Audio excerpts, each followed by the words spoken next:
أعوذ بالله من الشيطان الرجيم. بسم الله الرحمن الرحيم. الرحمن علم القرآن خلق الإنسان علمه البيان.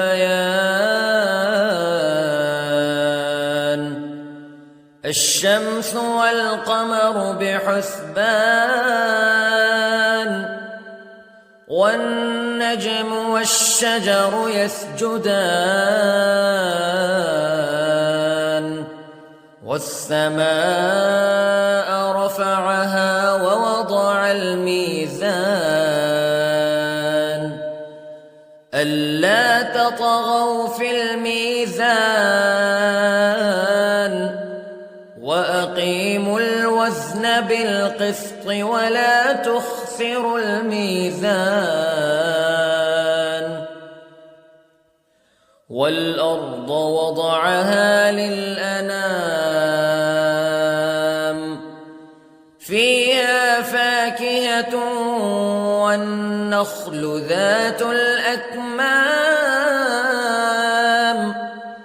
والحب ذو العصف والريحان فبأي آلاء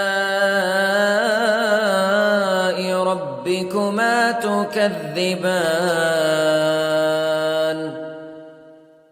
خلق الإنسان من صلصال كالفخار وخلق الجان من مارج من نار فبأي آلاء ربكما تكذبان. رب المشرقين ورب المغربين فبأي آلاء ربكما تكذبان. مرج البحرين يلتقيان بينهما برزخ لا يبغيان فبأي آلاء ربكما تكذبان. يخرج منهما اللؤلؤ والمرجان فبأي آلاء ربكما تكذبان.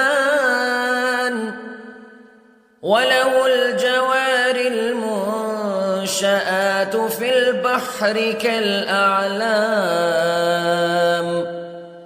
فبأي آلاء ربكما تكذبان. كل من عليها فان ويبقى وجه ربك ذو الجلال والإكرام فبأي آلاء ربكما تكذبان.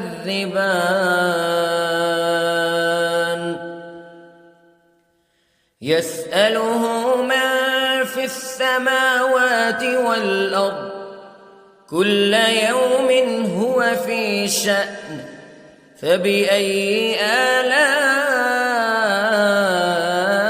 ربكما تكذبان. سنفرغ لكم أيها الثقلان فبأي آلاء ربكما تكذبان.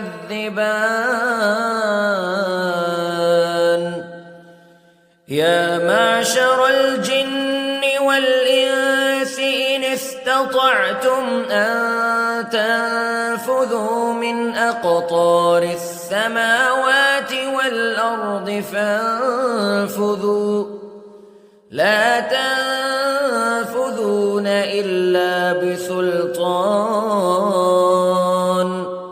فبأي آلاء ربكما تكذبان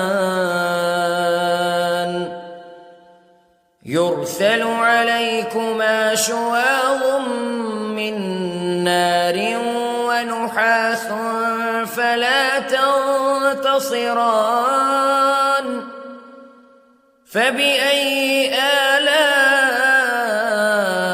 ربكما تكذبان فإذا انشقت السماء فكانت وردة كالدهان فبأي آلاء ربكما تكذبان فيومئذ لا يسأل عن ذنبه إنس ولا جان فبأي آلاء ربكما تكذبان يعرف المجرمون بسيماهم فيؤخذ بالنواصي والأقدام فبأي آلاء ربكما تكذبان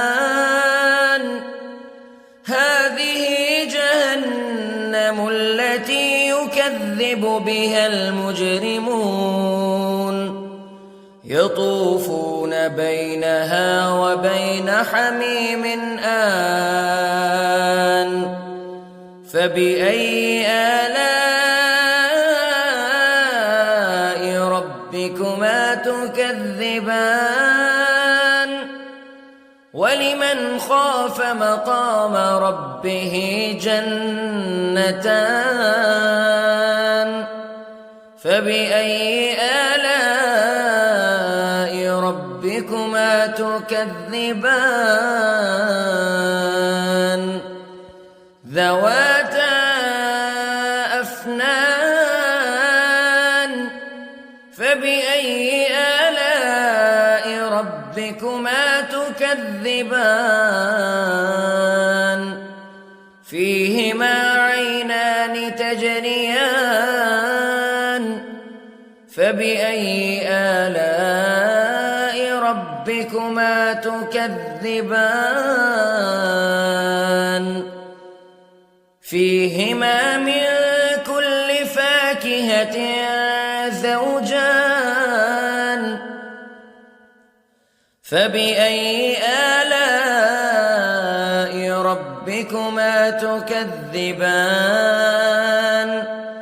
متكئين على فرش بطائنها من استبرق وجنى الجنتين دان فبأي آلاء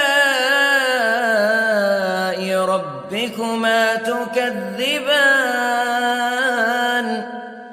فيهن قاصرات الطرف لم يطمثهن إنس قبلهم ولا جان فبأي آلاء ربكما تكذبان كأنهن الياقوت والمرجان فبأي آلاء ربكما تكذبان هل جزاء الإحسان إلا الإحسان فبأي آلاء ربكما تكذبان ومن دونهما جنتان فبأي آلاء ربكما تكذبان